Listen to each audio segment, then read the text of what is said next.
Hey, everybody, welcome back to I Know a Guy. I'm Anthony, and this is the podcast where connections thrive. Each episode, we spotlight inspiring entrepreneurs, professionals, and individuals doing amazing things. Together, we'll grow your circle, spark collaborations, and discover new opportunities. Today, we're meeting Eli Itzkowitz. He helps entrepreneurs and leadership teams run smoother, more functional businesses using the EOS framework. With a background in executive leadership and a passion for organizational development, Eli empowers teams to simplify operations, implement change, and drive results. How are you doing today, Eli?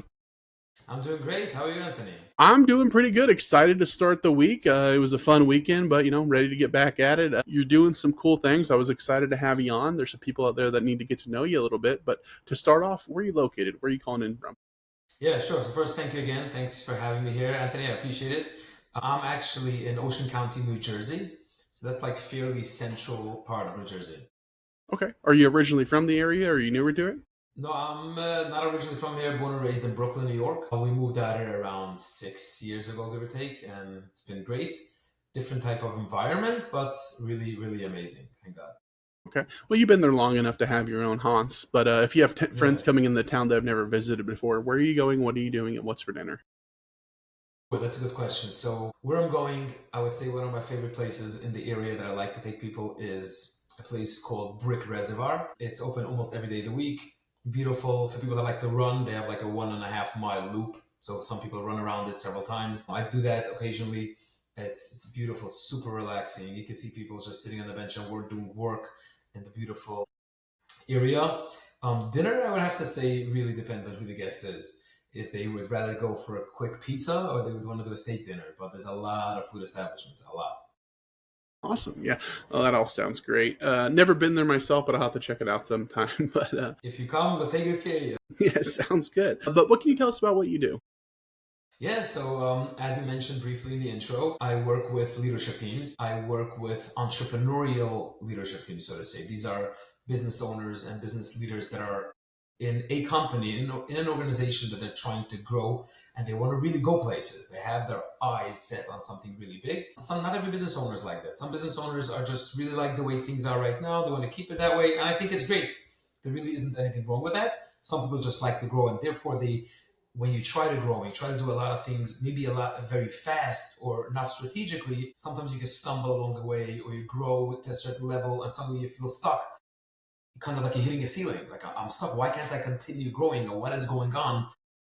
What am I doing right or wrong within the business to help me continue to grow in a healthy way, in a sustainable way? So I work with these leadership teams. I help them implement a complete proven system, EOS, and it has a set of simple, practical tools, and it helps the team, the owner, really get what they want from their business. And I collaborate a little bit more on that if you want.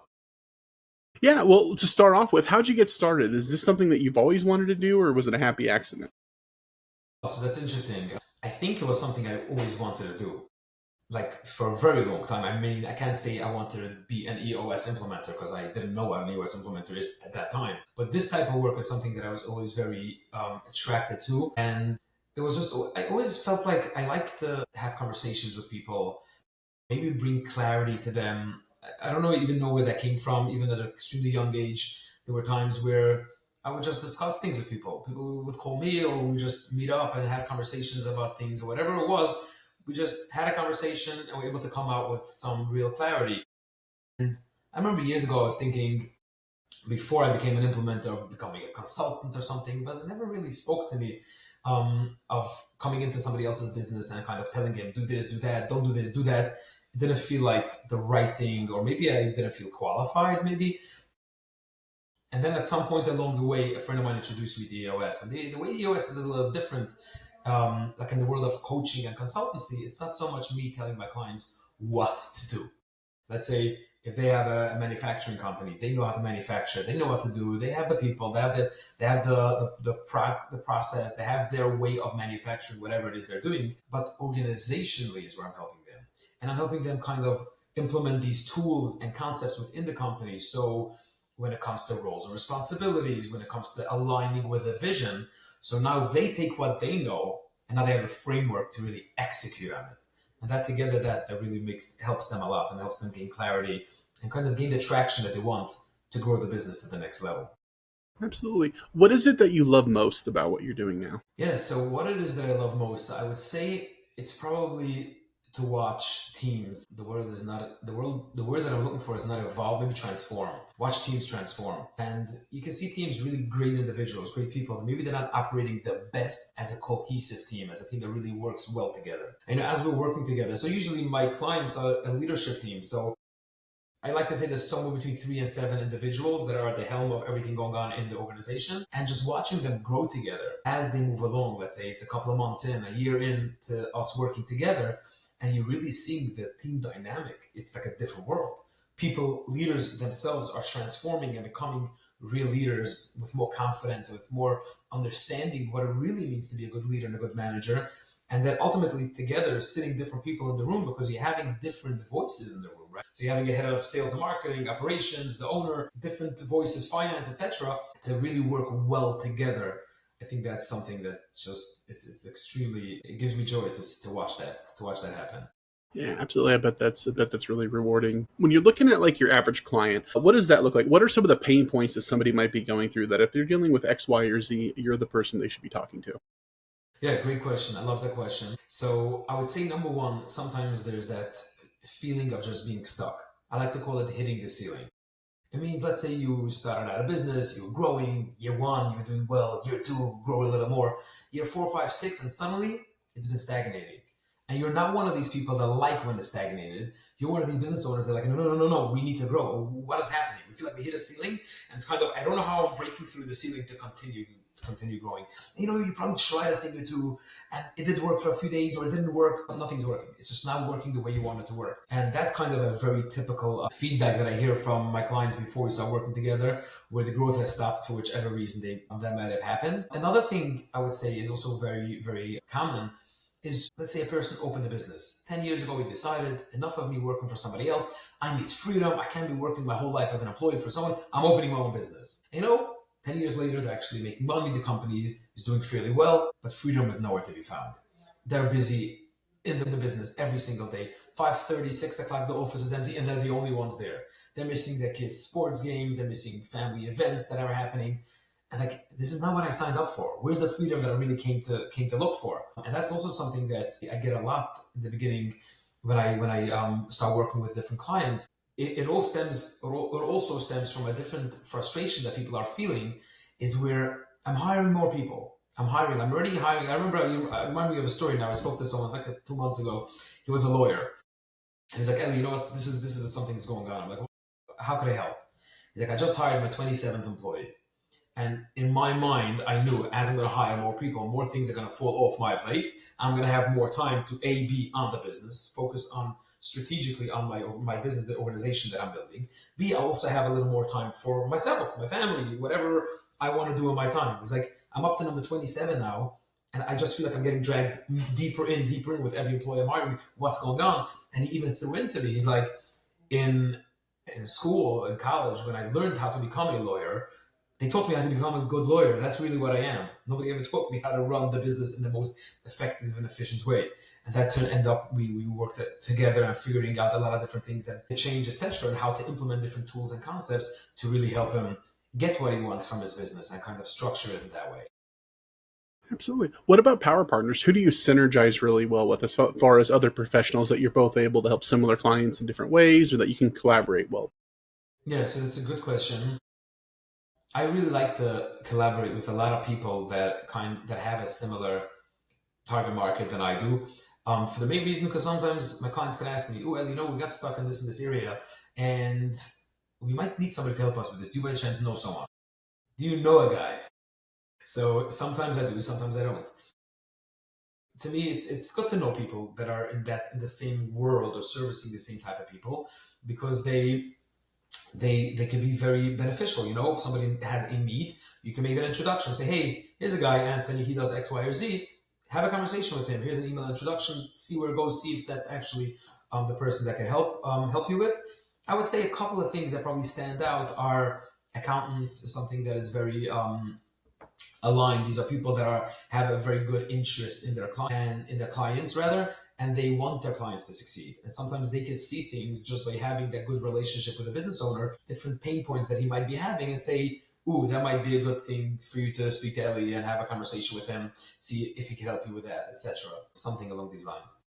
Absolutely. What advice would you give to a newer aspiring entrepreneur? Good question. One piece of advice. I would say the first thing that comes to mind is probably that any amount of knowledge is not going to be worth anything if you don't do anything with it. So action is very important. Taking action is very important. And it's good to do a little research. It's good to do maybe a little more research. But if we're getting, sometimes people, when they want to go into something new, a new project, a new, whatever it may be, something they haven't done before, analysis paralysis is what people call it. They go into this never-ending, what if that happens? What if that happens? Let me also find out this. Let me also find out that. And that really doesn't take you anywhere because you're not doing anything. Versus trial and error. You will make mistakes. Everybody does make mistakes. Speak to any biggest entrepreneurs you see in the world. You'll listen to interviews with them. They fumbled big time. But guess what? They came out the other side and they learned from it. Now you actually have something. It's way better learning than any YouTube clip you're ever going to watch because you have your own experience. You could kind of research and develop. You can R&D your own experience and see what went right, what went wrong. How can I tweak a little bit and do it differently next time? So it's always important. Do your research, whatever you like, do it. But make sure you're taking action. Make sure you're taking action. Absolutely. Fantastic advice. What's one mistake most leadership teams make when trying to scale? Can I say two? Absolutely. So two things come to my mind. Number one is when the roles and responsibilities for every leader isn't crystal clear. And I'm talking crystal clear. So we know exactly, we're talking about accountability. Who owns what? Obviously, conversations is going to happen. We're going to collaborate a lot. We're a healthy team. We want to hear from each other. But who owns every part of the leadership team? And very often that's not 100% clear. And automatically, when there's a little bit of ambiguity, specifically for a leadership team, chaos tends to follow. A lot of chaos. Sometimes it goes way beyond the word chaos. So I would say that's probably a big mistake if people don't sit down to actually make it, not just have a couple of something real crystal clear. Everybody knows this is what I own, this is what she owns, this is what he owns. So we know accountability is crystal clear when it comes to the leadership team. The other part is kind of the number two that I mentioned is when it comes to vision alignment. It's very, very important for the leadership team to see the same thing and want the same thing for this organization. If not, we're going to be consistently pulling each other at different angles. This one is going to go right and this one's going to go left. And we're going to sit and wonder, why is marketing and finance fighting in every meeting? Because they want one thing and they want something else. So it's very important at the beginning to really get them to be 100% aligned with whatever the vision is and how we plan on getting this so we could all start driving in the same direction as a team. Okay. Then how can EOS help a business grow without the chaos? Awesome question. Perfect segue. So the way I help these leadership teams, so I mentioned to you before, like I work with the leadership team of these organizations. And in a nutshell, I help them get strong in three specific areas. Number one is what I like to call vision. Number two is traction. And number three is healthy or team health. So just to quickly understand what that means. So vision from the standpoint of first getting all the leaders, exactly like we just spoke about, to be 100% on the same page. Where are we going and how do we plan on getting there? Traction is once we already know where we're going, we're on the same page. Now we want to make sure that everyone in the organization is executing with discipline, with focus, with accountability to help us get to that goal, to help us get to that vision. Looking around in the organization, you see all your 36 employees doing their day-to-day tasks, monthly, weekly, quarterly, to really get to where we want to go to slowly achieve our vision. And the last part, we kind of touched at the beginning, is what I like to call healthy or team health, is really helping them become a healthy leadership team, a team that works well together. They can have good, open and honest conversations. They're operating from a place of vulnerability, but from a strong vulnerability sense, where they could discuss any conversation to help the greater good of this team, the greater good of this company, to really go to the next level. And that's really how you could advance without kind of the chaos, like you said. Okay, and then you mentioned this a little bit earlier, but to put a finer point to it, why is clarity in roles and systems crucial for long-term success? Exactly. Very, very, very good question. And yet we touched on it before, and the roles and responsibilities is where everything happens. That means, accountability is like such a famous word in the world of business. Anybody that wants to improve anything in the organization, accountability is going to be the words you're probably going to hear within the first 60 to 90 seconds. Now, I once heard a great analogy. Somebody said, we always talk about, I want to hold somebody accountable. Well, they can't. You cannot hold somebody accountable. I could hold this bottle of water. You could hold a baby. How could you hold somebody accountable? The only way you could hold somebody accountable is if you made very clear expectations. Now you can hold them accountable towards that expectation. So when we're talking about clear roles and clear responsibilities, that's what we're talking about. What are the expectations? And I would even go to say even further than just leadership team. Every single employee, no matter if it's a 100-person company or a 12-person company, maybe even a 4-person company, every person that's working in this business, part-time, full-time, fractional, whatever it is, we need to know what are the expectations that we have from that person. And that's basically what we're talking about: roles, responsibilities, processes, following the process. What are you expecting me? Are you expecting me to follow the full process, or only these 7 and the other 5 steps is going to be followed by somebody else? That can become crystal clear, and we all understand the expectations. That means, A, the person doing it, the person managing them, and the rest of the team all know what we are expecting from anyone. It's just the team is operating well. It's like a well-oiled machine. People understand. We're communicating a lot, but we also know at the end of the day, every buck, where exactly do they stop? Absolutely. And then this is always the most important question with any entrepreneur. Why you? What sets you apart from everybody else out there doing something similar? Amazing question. So the type of work that I do with my clients is something that really has to work well. That means relationship wise. It's something that we have to be a really good fit. I always tell my clients, you want to work with me, we have to, I like to meet people beforehand, preferably in person, not always as possible, just so we could both see each other. I could see them, they could see me, we could see if we're ready to work together. I will say that I become good friends with my clients. A lot of my clients become my very good friends. We really do a very good work together.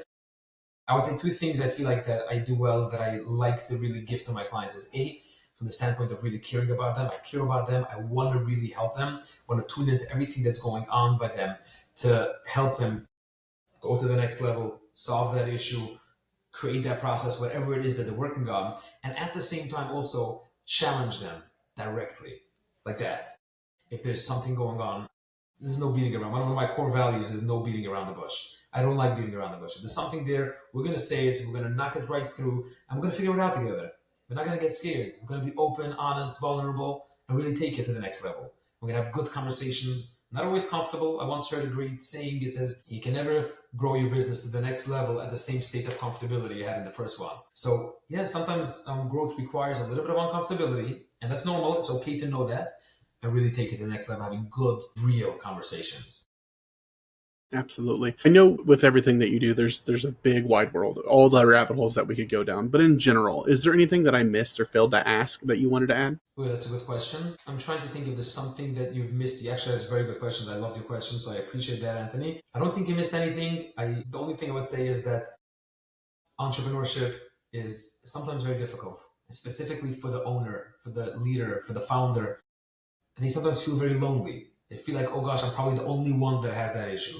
People call it imposter syndrome, head trash, whatever you want to call that. It's just, I would say, it's okay. It's normal. Whatever you're going through, it's normal. Know that every other entrepreneur is either going through that right now, did go through it, or will go through it at some point, maybe for the 7th time already. And it's very important for entrepreneurs to have some sort of network or peer group of people, similar role, similar situation as you. So you can just have that feeling of like, we can open up to each other. You realize, oh my gosh, I'm really not alone. There are so many other people that really feel the same thing and could be there to share their experiences. And guess what? I probably have experience that I can share with them. And I think that's something that not everybody realizes and can be very valuable. For people that realize that want to share that experience, that want to hear more, how do they best get a hold of you? Where can they find you? Yeah, so first, I think we shared my LinkedIn. You'll see it in the notes, like you said. You can reach out to me on LinkedIn, connect, message. If it feels the right thing, we can hop on a call. You can send me an email if you want. I'm not even going to try to say the email out here. I feel like if people are not going to remember anyways, I'll give it to you. You can send me an email for sure. LinkedIn is probably the easiest way to get a hold of me. I'm there. My name is Eli Itzkowitz. You should find me there. The face on the profile looks something like this. Yeah, that's it. If there's ever a way I can help, I like to have a conversation or a chat and see if I can be helpful. Perfect. Yeah, if anybody would like to get a hold of Ellie, absolutely do it. I'm going to put all that in the show notes so it's super easy to find. Do yourself a favor, reach out. Right? You're going to walk away better than before. So absolutely do that. If somebody would like to get a hold of me, you can visit me at ikag.me. You can find more episodes, subscribe to our newsletter, and connect with our growing community of awesome people like Ellie. If you or somebody you know would like to be interviewed, you can also apply on the website. But Ellie, thank you so much for coming on and for your time. You're doing awesome things. You're helping a lot of people, like you said, that have that imposter syndrome, that don't know what to do, that are really good lawyers, but not maybe great business owners yet, are really good doctors, not really great business owners, because there's that disconnect there where you can be good at something, you can be a really good plumber, but running the business takes a special touch. So it's awesome that you're helping people with that. Let's all go out. Let's have an awesome day and grow our circles. All right. Thank you so much, Anthony, for having me. I know a guy. It's a great initiative that you're doing. It's amazing. Keep doing it. I'm not sure which episode you're up to, but I know you're doing it for a while, and you're really creating massive waves around the world. So keep rocking, keep rolling. I appreciate you having me today. Will do. My pleasure.